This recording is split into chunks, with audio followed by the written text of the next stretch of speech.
But despite the fact that congressmen are taking greater precautions after the Abramoff scandal, experts say that money is still an important aspect of Washington culture. According to Sheila Krumholtz, those who are rich are still far more influential in DC than those who are not. If you don't have the money, you're not even invited to the table. You're not even present to give your information. And, you know, there has been a lot of criticism about lobbying, particularly in the last presidential election cycle, demonizing of lobbyists as seeking undue influence for their clients. To illustrate this point, Bill Buzenberg again uses the pharmaceutical industry. He says that the industry has so much clout in Washington that politicians are now only concerned with the interests of big pharma, often at the expense of ordinary citizens. We have some of the most expensive drugs in the world in this country. You could get cheaper drugs if you allowed importation from other countries. The pharmaceutical industry, the big pharma, has effectively, with their fundraising and with their money donations to Congress has not allowed that to happen. So they've been very happy. That's one of the ways that keep drug prices high. You have to realize that the pharmaceutical industry is a multi-billion-dollar industry in this country. So it's very large. You're spending $168 million lobbying. That's a lot of money too, but it's just a fraction of what, in fact, the industry is earning by what they're selling in this country. But Representative Mike Conway does not agree with the critics of the system. He says that although money is an important aspect of politics, politicians will not risk their reputations for a few extra contributions. According to him, the real power is in the hands of the American public, who, at the end of the day, decide where to cast their ballots. Money is an important element of politics. It's just, you have to have it in order to get reelected.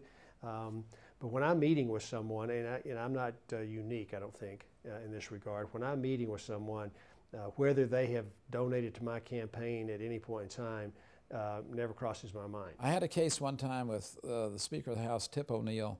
I was trying to see this congressman from Indiana. We had a bearings plant there, 500 people. And we just wanted to come in and tell our guy our story about a tax issue. He wouldn't see us.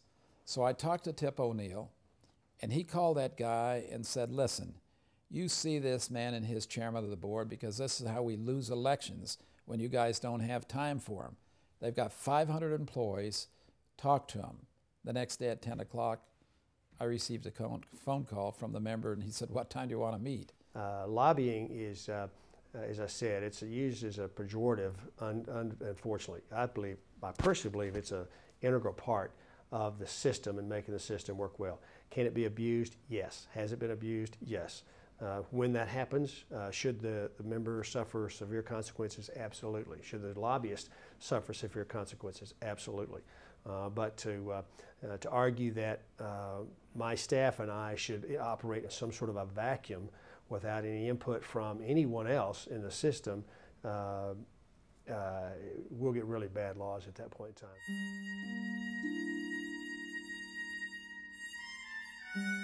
The American Constitution gives every American the right to petition their government, but petitioning your government in the modern sense requires a certain expertise.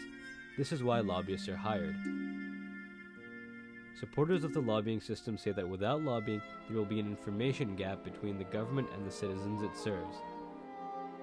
The critics of the lobbying system say that the revolving door and the millions of dollars involved make both lobbyists and congressmen susceptible to corruption. However, most experts agree that the influence of lobbyists is not unlimited. No matter how much money you have, no matter how wide your Washington network, real power in the U.S. is in the hands of the American voter.